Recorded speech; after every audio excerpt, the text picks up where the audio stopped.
اگر اس قسم کی عورت کو کولوفائلم دی جائے تو وہ مفید ہے، لیکن بچے کی پیدائش کے وقت یہ اس کی شکل نہیں ہوتی. جس طرح ارگٹ دینے سے بعض دفعہ منہ بند ہو جاتا ہے یوٹرس کا اور بڑی شدت سے بند ہوتا ہے، کولوفائلم میں یہ علامت ہے.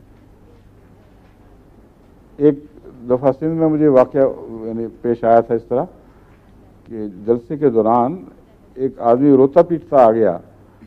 رات انور آباد کی بات ہے، رات لیٹ جلسہ ہو رہا تھا ہمارا 11-12 بجے، اور اس نے شور مچا دیا کہ میری بیوی مر رہی ہے، دعا کرو. فوراً سارے دعا کرو.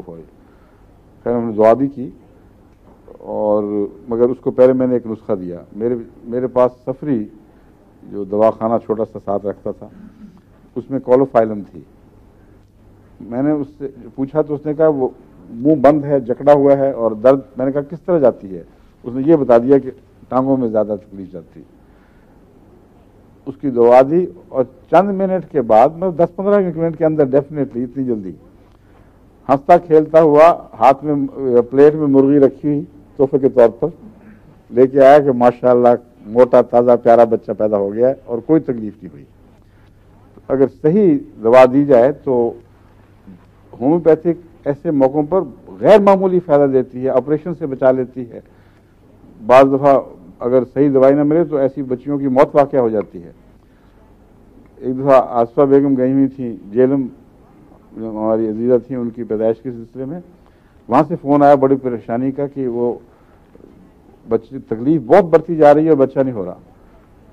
میں نے کہا علامتیں بتاؤ. انہوں نے جو علامتیں بتائیں وہ کولوفائلم کی نہیں تھیں بلکہ جلسیمیم کی تھیں. میں نے کہا جلسیمیم کی ایک 200 کی خوراک فوراً دے دو، اور کچھ دوائیں میں نے ان کے ساتھ پہلے بھیجی ہوئی تھیں، اس میں وہ دوا تھی. ان کا ساتھ یہی ہوا، آدھے گھنٹے کے اندر اندر وہ ساری تکلیف ختم، نارمل طریقے پر خدا کے فضل سے پیدائش ہو گئی. تو ایسی دوائیں جو ایمرجنسی سے تعلق رکھتی ہیں ان کو تو آپ گھوٹ لیں، ایسا دماغ پہ نقش کر لیں کہ مریض کی تصویر کے ساتھ بیماری کی تصویر ایسی بن جائے، ایک دیکھیں تو دوسری ضرور یاد آ جائے. اس پر کتابیں پڑھنے کا وقت نہیں ہوتا آدمی کے پاس. تو یہ جو ہے ایکٹیا ریسیموسا، اس کی اتنی اہم ایک بات اور اس کا فائدے والی بات تھی جو میں بتانا بھول گیا تھا، اس کو یاد رکھیں. اس کا اور کولوفائلم کا فرق کیا ہے؟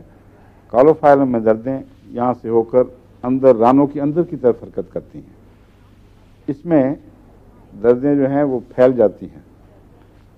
جلسیمیم میں کیا ہوتا ہے؟ جلسیمیم میں عموماً دردیں جو ہیں وہ یا کمر میں ٹوٹتی ہیں یا باہر کی طرف نکلتی ہیں. جلسیمیم میں نیچے جا کر پیچھے سے کمر سے واپس چڑھتی ہیں. یعنی عجیب بات ہے کہ کمر پہ زیادہ زور ہوتا ہے اور ایک پوائنٹ پر پہنچ کے واپس چلنی شروع ہو جاتی ہیں. کالی خواب میں رانوں کے باہر کی طرف سے، یعنی کولوفائلم اور کالی خواب میں یہ فرق ہے. کولوفائلم ران کے اندر کی طرف درد حرکت کرتی ہے، کولوفائلم میں کالی خواب میں باہر کی طرف کمر سے پیچھے باہر نکل جائے گی اور کچھ فائدہ نہیں ہوگا. پلسٹیلا بھی ایسی دوا ہے جو بہت مفید ہے. یہاں فرق یہ ہے کہ پلسٹیلا میں دردیں کم ہوتی ہیں اور یہی بیماری ہے. یعنی کوئی اعصابی کمزوری ہے ایسی جس کے نتیجے میں عورت ڈری ہوئی ہوتی ہے، شاید مروب ہو جاتی ہے، اس کی دردیں جتنی ہونی چاہیے اٹھتی نہیں. پلسٹیلا اگر 2-4 خوراکیں دی جائیں بار بار تو نہ صرف یہ کہ مناسب دردوں کو اٹھاتی ہے بلکہ دردوں کو کنٹرول میں بھی رکھتی ہے. اور یہاں انگلستان میں میرے کئی دفعہ تجربے ہوئے ہیں. ایسی مریض آئے جن کو انہوں نے کہہ دیا تھا کہ آپریشن کرنا پڑے گا. ان کو میں نے دوائی دلوائی، اللہ کے فضل سے ٹھیک ٹھاک بچہ، کسی آپریشن کی ضرورت نہیں پڑی. اور ان کی رپورٹ یہ تھی کہ عام طور پر جو ان کی گزشتہ تکلیفیں ہوا کرتی تھی اس سے بہت کم تکلیف میں خدا کے فضل سے بچہ ہو گیا. تو یہ جو دوائیں ہیں نا، ایسی قسم کی جو ہنگامی ضرورت کی دوائیں، ان کو آپ لوگوں کو خاص طور پر ذہن نشین کرنا چاہیے.